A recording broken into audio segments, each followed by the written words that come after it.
Okay, so today we're going to be reviewing this Paracat multifunctional S400 model jumper box. Okay, let's go through it together.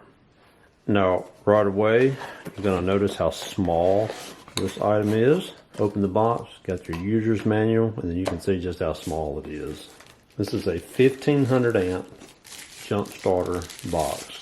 Its main purpose is to keep in your car, so in case you have a dead battery, you will have something to jump start your car with.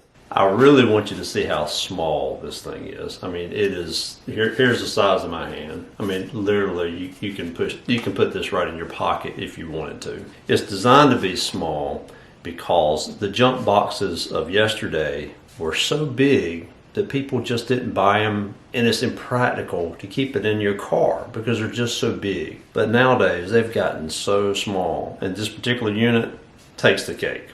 It comes in at just a little over 6 inches long, a little over 3 inches wide, and as far as the depth of it, about 1.5 inches. I mean, and it's very lightweight, under a pound. So let's take a look and see what else is in the box. You got a nice bag you can store your jumper in and your accessories.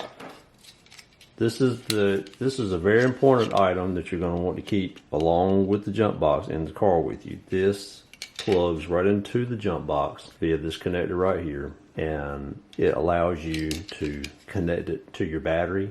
And this is the item that will jump start your car. This is the fail safe that will make sure you don't jump start it wrong. Okay. And then this is your charge cord. You plug that right into the import slot, plug that into a power brick, and you can charge it up.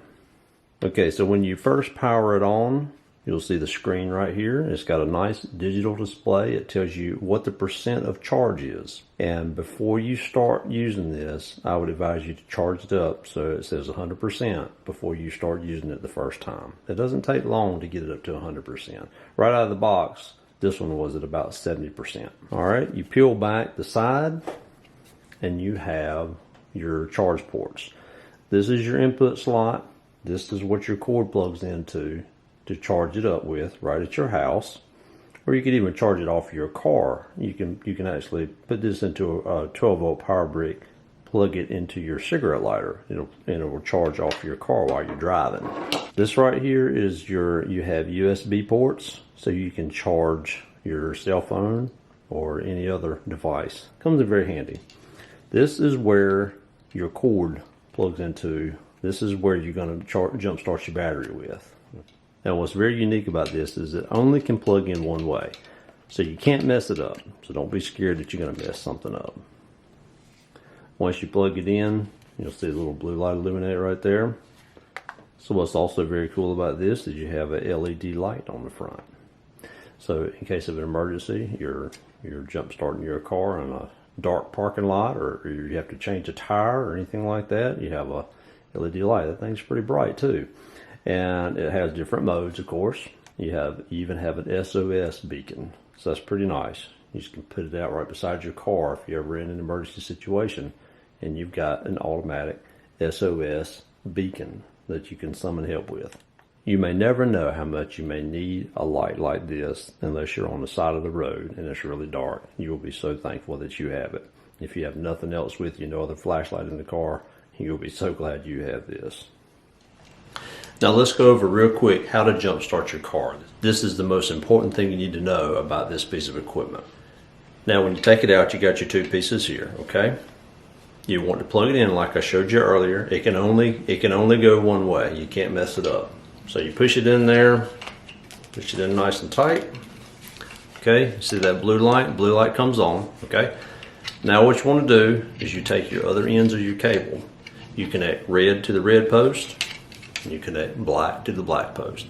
When you do that, you'll see a green light come on right beside that blue light. And then what you do is you want to start your car within about 30 seconds. And what's really cool about this, and what scares people to death about jump starting their cars, they think they're going to do something wrong. They think they're going to cross the cable. They think they're going to reverse the cables and tear something up. Not with this. If you hook it up wrong, it's just not going to work. And then you just switch it and try it again. So it's a good idea to practice with it before you actually need it.